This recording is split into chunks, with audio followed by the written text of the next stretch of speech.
Gente, nós estamos voltando do intervalo. O Padre Guido e eu conversávamos ainda sobre o assunto do primeiro bloco, a questão das versões da Bíblia e o que de fato diz com que essa Bíblia é nossa, é dos católicos e é aprovada inclusive pelo Vaticano. Padre Guido, a gente deixou uma pergunta no ar que era o seguinte: afinal, padre, que livros são tirados da Bíblia católica, cristã, enfim, e por quê? Sì.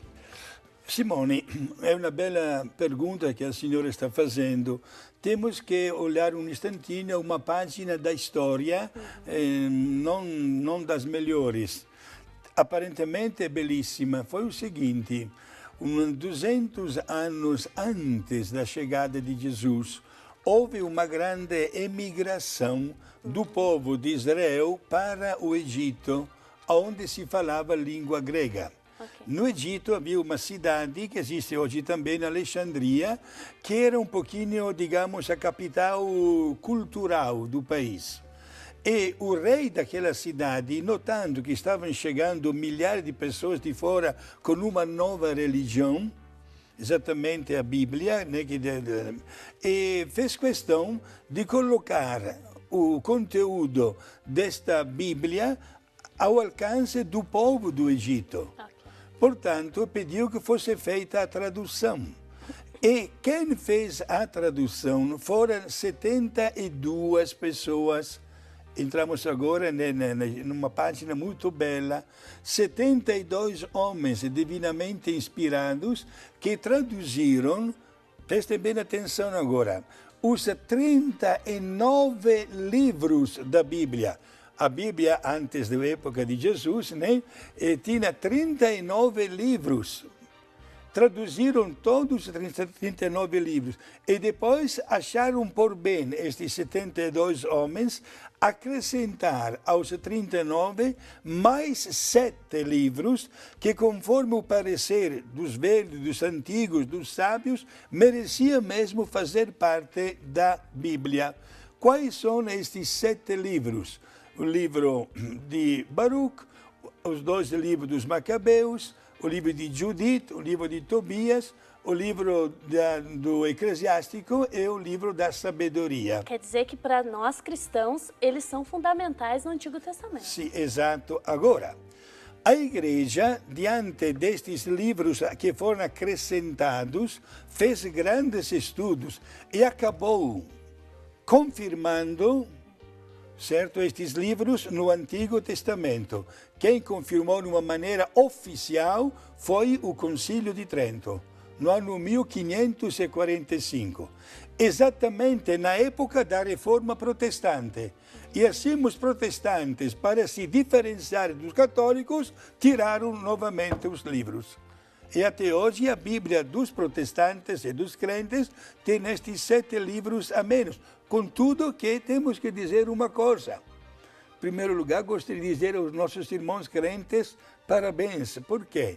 Porque até nas edições das Bíblias deles, onde não aparecem os 7 livros no seu devido lugar, eles estão colocando no final do livro, por conhecimento, os 7 livros. Quer dizer que estão reconhecendo que existem esses 7 e que não está nas Bíblias deles. Perfeito. Padre, só para a gente encerrar um pouco o assunto da Bíblia em si, já que a gente está em mãos com elas, sim, eu trouxe aí uma pastoral, uma versão Ave Maria, sim, uma versão Bíblia do Peregrino, sim, faltaria ainda de Jerusalém, sim, que eu saiba. Exato. Qual é a característica de cada uma? Sim. As Bíblias foram traduzidas e adaptadas a uma linguagem cada vez mais popular. Okay. Exato. Por exemplo, eu sou formado em Bíblia e toda vez que dou cursos bíblicos aos meus fiéis, uso de preferência a edição pastoral. Como diz a mesma palavra, uma linguagem bastante acessível. Se, por exemplo, eu estou sendo convidado para dar uma aula bíblica para professores que entendem bastante até da Bíblia, uso nesta aula, uma linguagem, por exemplo, da Bíblia de Jerusalém, onde se requer um conhecimento mais profundo do grego, do hebraico, do aramaico, do siríaco e de outras línguas também. certo? Conforme as pessoas com as quais a gente se encontra, né? Portanto, eu daria alguns conselhos, exatamente porque estamos no mês da Bíblia, né? Justamente. Todas as Bíblias católicas, em primeiro lugar, cada um tem a máxima liberdade de fazer, né, a sua compra, olhamos a veste tipográfica, se tem os caracteres um pouquinho maiorzinhos, etc., né? Para uma criança, etc.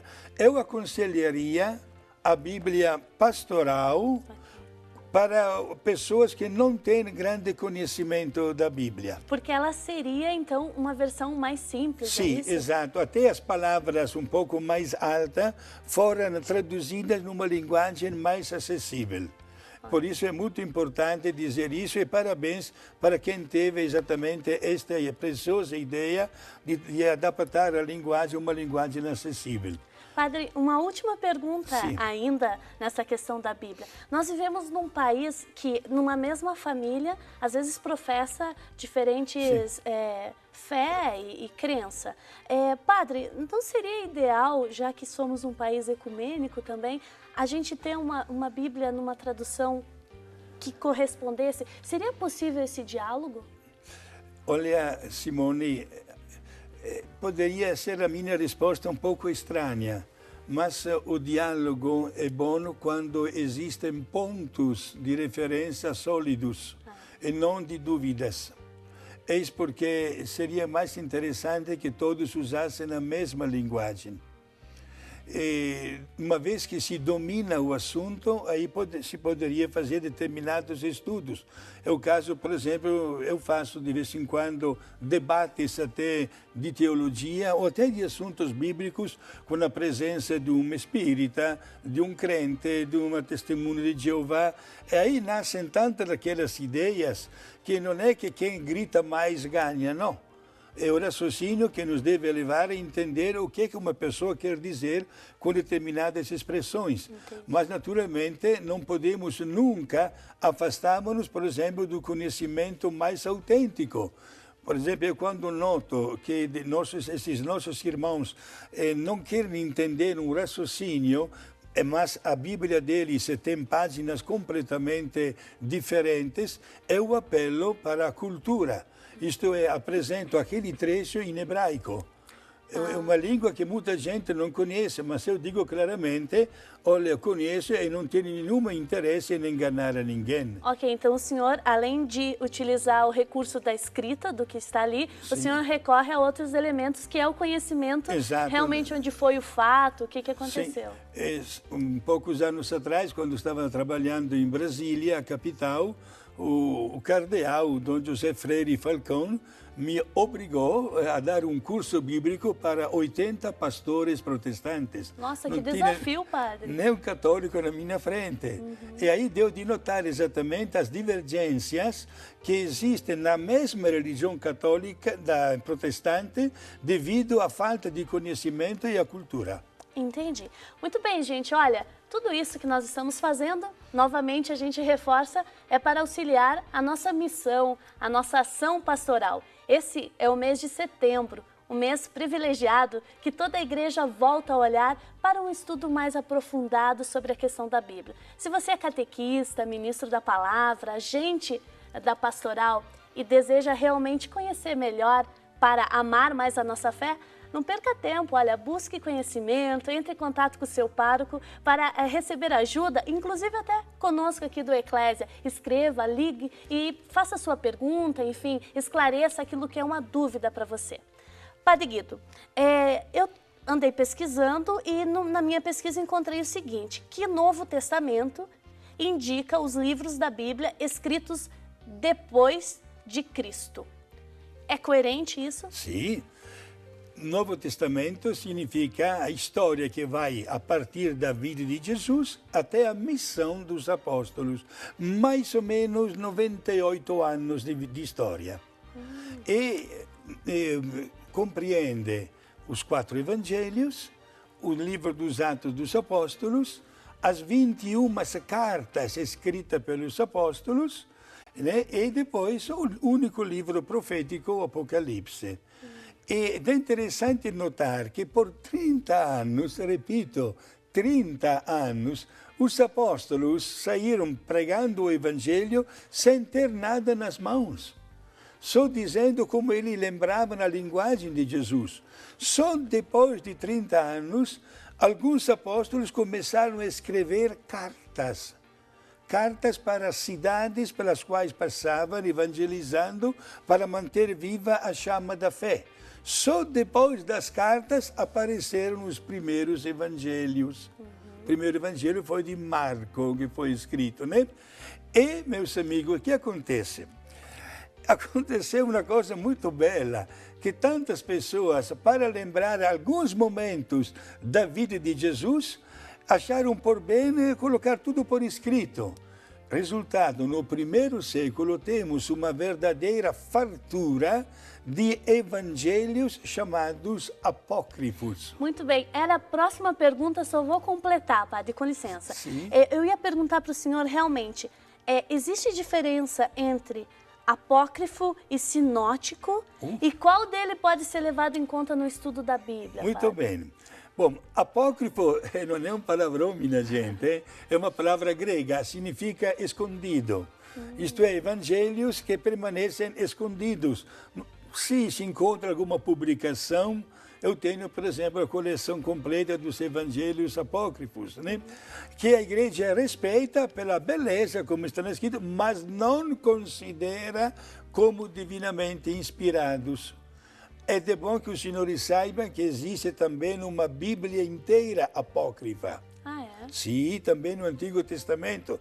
Então, eu pessoalmente não aconselho a leitura de evangelhos apócrifos, a não ser somente depois que uma pessoa domina o evangelho verdadeiro que nós todos temos à nossa disposição.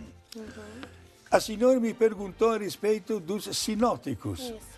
Estamos mais uma vez numa linguagem grega.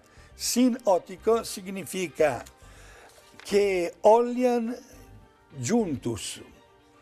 Isto é, 3 evangelistas, Mateus, Marcos e Lucas, olham e caminham juntos, seguindo o mesmo esquema da vida de Jesus.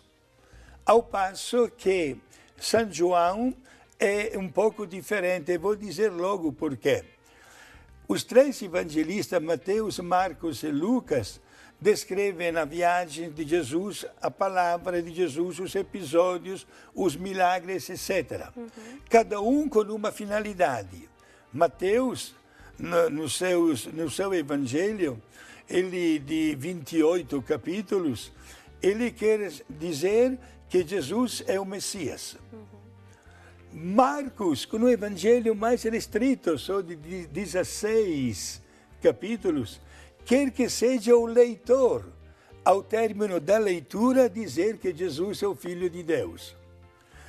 Lucas, com 24 capítulos, quer chegar a dizer a grande misericórdia que existe na pessoa de Deus. Ele é autor de tantas parábolas, etc. Ao passo que João se destaca e se diferencia dos 3, porque a linguagem de João é um pouco mais alta. João fez questão de gravar os discursos de Jesus. Nos seus 21 capítulos, notamos a beleza de todos os discursos de Jesus. Que belo, cada um com uma finalidade. Muito bem, Padre Guido, estamos com pouco tempo, mas ainda quero fazer uma pergunta. Sim. Marcos, João, Lucas, Mateus, às vezes a gente pode pensar, é uma pessoa, foi lá o Mateus e escreveu. É uma pessoa mesmo ou quer representar outra coisa? Esses personagens, pode representar uma comunidade? Também, Lucas é a comunidade de Lucas, Mateus, mas permanece também, porém, a pessoa física, com a sua importância. E é muito bela a sua pergunta também para dizer que dos 4 evangelistas, só 2 eram apóstolos, Mateus e João. Lucas e Marcos nunca viram Jesus. Vieram depois e escreveram conforme os outros falavam. Nossa, que missão, né? Exato, e estamos diante de um fenômeno belíssimo que é exatamente a verdade. A Bíblia não contém nenhuma contradição. E no mesmo episódio que um conta e outro também, notamos às vezes diferença de pormenores que são belíssimos e que dão mais destaque ainda ao episódio de Jesus, mas nunca são contraditórios. Muito bem. A seguir, o Padre Guido e eu vamos voltar para a gente conversar sobre o Apocalipse. Olha, esse livro, às vezes, deixa a gente um pouco assustado. Muitos acreditam até em fim dos tempos. Gente, será que é isso mesmo? O Apocalipse quer trazer outra mensagem para nós. A gente vai falar sobre isso a seguir.